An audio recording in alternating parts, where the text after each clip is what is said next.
तो हम सरकार से फिर आग्रह करते हैं, एक तो हमारी पेंशन जो है पहली तरीक को दी जाए, दूसरा जो हमारे वित्तीय लाभ है, जो हमारे उच्च न्यायालय से फैसले आए उन्हें दरकिनार ना करते हुए उन्हें सीधे ढंग से हमें दें। और जैसे दूसरे विभागों को इन्होंने 2 किस्तें दी हैं या 70 साल से ऊपर के लोगों को एक मुश्त पैसा दिया है, तो उसी तरीके से HRS के पेंशनों को भी दें। और अन्यथा हम जो आंदोलन की रूपरेखा तैयार करें। हिमाचल परिवहन सेवानिवृत्त कर्मचारी कल्याण मंच जिला हमीरपुर इकाई की मासिक बैठक बस स्टैंड हमीरपुर में जिला अध्यक्ष ओम प्रकाश की अध्यक्षता में संपन्न हुई। बैठक में प्रदेश कार्यकारी अध्यक्ष अजमेर ठाकुर विशेष रूप से उपस्थित हुए। बैठक में पेंशन हर माह देरी से मिलने पर सरकार व निगम प्रबंधन के प्रति गहरा रोष प्रकट किया गया तथा पेंशन संबंधी अन्य विषयों पर भी विचार विमर्श किया गया। संयुक्त संघर्ष समिति की बैठक बुलाकर आंदोलन की रूपरेखा तैयार की जाएगी, जिसकी सारी जिम्मेदारी सरकार व निगम प्रबंधन की होगी।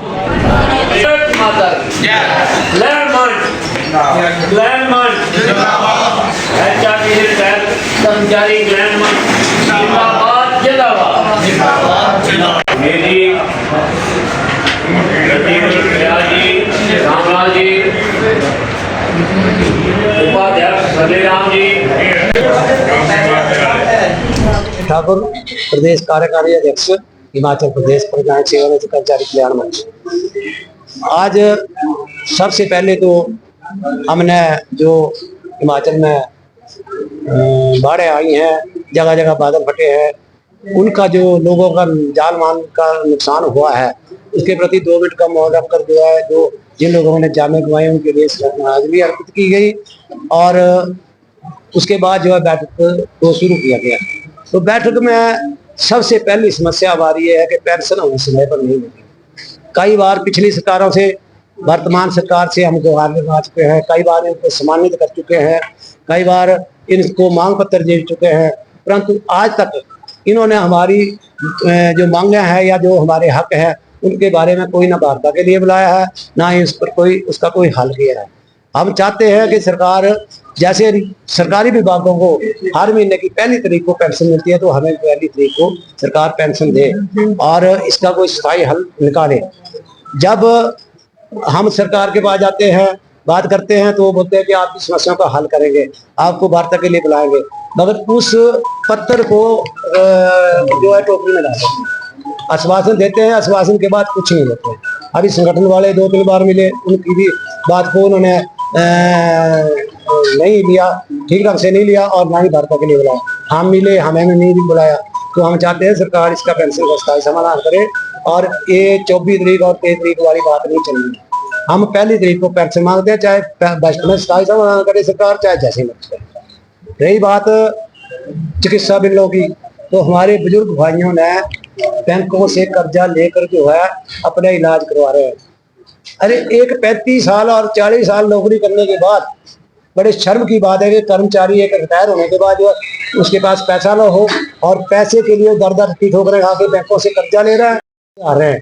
तो हम सरकार से फिर आग्रह करते हैं, एक तो हमारी पेंशन जो है पहली तारीख को दी जाए, दूसरा जो हमारे वित्तीय लाभ है, जो हमारे उच्च न्यायालय से फैसले आए उन्हें दरकिनार ना करते हुए उन्हें सीधे ढंग से हमें दें। और जैसे दूसरे विभागों को इन्होंने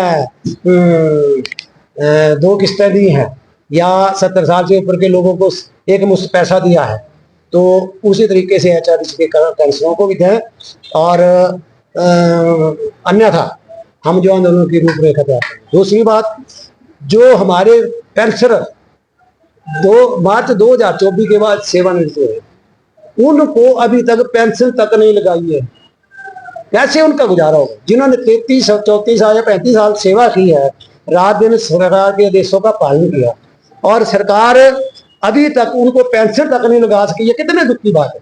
अपनी तनख्वाहें तो बढ़ा लेते हैं, विपक्ष वाले केवल खबर पाते हैं। अभी आज ही मैं खबरें पढ़ रहा था, तो उसमें निगम बोर्डों के चेयरमैन, वाइस चेयरमैन, उनकी सैलरी जो है इन्होंने सीधी 30,000 से उठा के 80,000 कर दी। अरे उनके लिए पैसा कहाँ से आ रहा है? 25,000 रुपया तो उनको आवास भत्ता कर दिया है और पेट्रोल खर्चा जो उनका गाड़ियों का वो 35,000 रुपया कर दिया। अरे 1 लाख से ऊपर तो उनको ही दे रहे हैं आप, और हर महीने पहली तारीख को दे रहे हैं। तो जिन्होंने काम किया उनको भी पैसा दो भाई। हम तो ये चाहते हैं सरकार से, अगर सरकार फिर भी नहीं मानती है तो हम आंदोलन जो है करने जा रहे हैं। जेसी की बैठक वाले महीने में बुलाई जा रही है, उसमें हम इन मुद्दों को सबको लेकर जो है जेसी में रखेंगे और जेसी की बैठक में हम निर्णय लेंगे और ऐसा आंदोलन करेंगे कि सरकार को हिलाकर रख देंगे और अपना हक लेंगे। इसकी सारी जिम्मेदारी सरकार और